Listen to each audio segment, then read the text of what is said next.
Athletic bodybuilding, is it a real training style or is it a scam? Before we answer that, we have to find out the history of athletic bodybuilding. Martin Rios are the most toxic fitness influencers on YouTube. They have a vendetta out for all bodybuilders and they preach training like an athlete. But what even is athletic bodybuilding? My definition of athletic bodybuilding is training like a bodybuilder to look like an athlete. So in a literal standpoint, I am a bodybuilder. Okay, so athletic bodybuilding is basically bodybuilding athletically, which is a cool definition and all, but I want to know why I should do this instead of training like C-Bum. What is the difference? But the huge difference between athletic bodybuilding and bodybuilding is that in athletic bodybuilding, you build functional muscle. This is muscle that helps you in real life activity. Because when bodybuilders build muscle, it affects their mobility, stamina, and even their health. Okay, so basically what athletic bodybuilding comes down to is basically just what regular bodybuilding is, but more functional movements. So instead of doing like a hack squat, you do a regular squat. Instead of doing a seated shoulder press, you do a standing shoulder press. You know, more functional movements to engage the core and to basically help you out in the real world, I guess. Which is cool and all, so why would I call this a scam? So the Rios twins are offering workout packages, which there's nothing wrong in that. You gotta make that money somehow, but let's take a look at what he's actually offering. So if you wanna look like the most aesthetic man in the world, Leon Edwards, you only have to pay a low price of around $49 per month, which isn't too outrageous to be honest.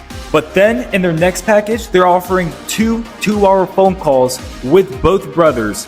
And they're pricing it at around $4,800 per month, but you get it for the low price of only $197 per month.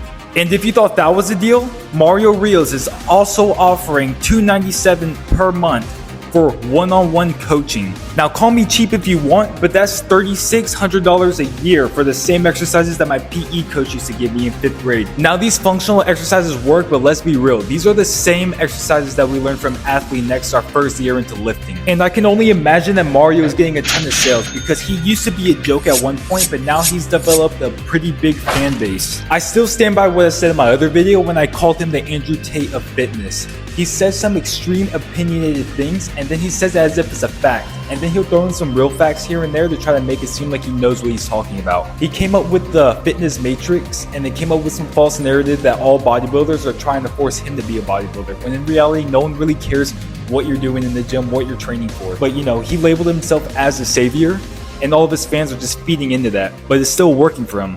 But I can't even hate on him for that because I'm not selling workout plans and he's making his money. All I have is a harder than last time code that Greg Doucette gave me. But if you guys do want me to review his workout plan, comment down below. I can try to scrape up 3 bands somewhere, but if you guys do want to support, make sure you hit that code. Now for the deciding question, is the philosophy behind athletic bodybuilding a scam? Of course not. If you want to train like an athlete, go ahead. If you want to train like a bodybuilder, go ahead. You can pay the Mario brothers all the money you want. Maybe you'll look like Leon Edwards, but you'll never look like Nick Smith.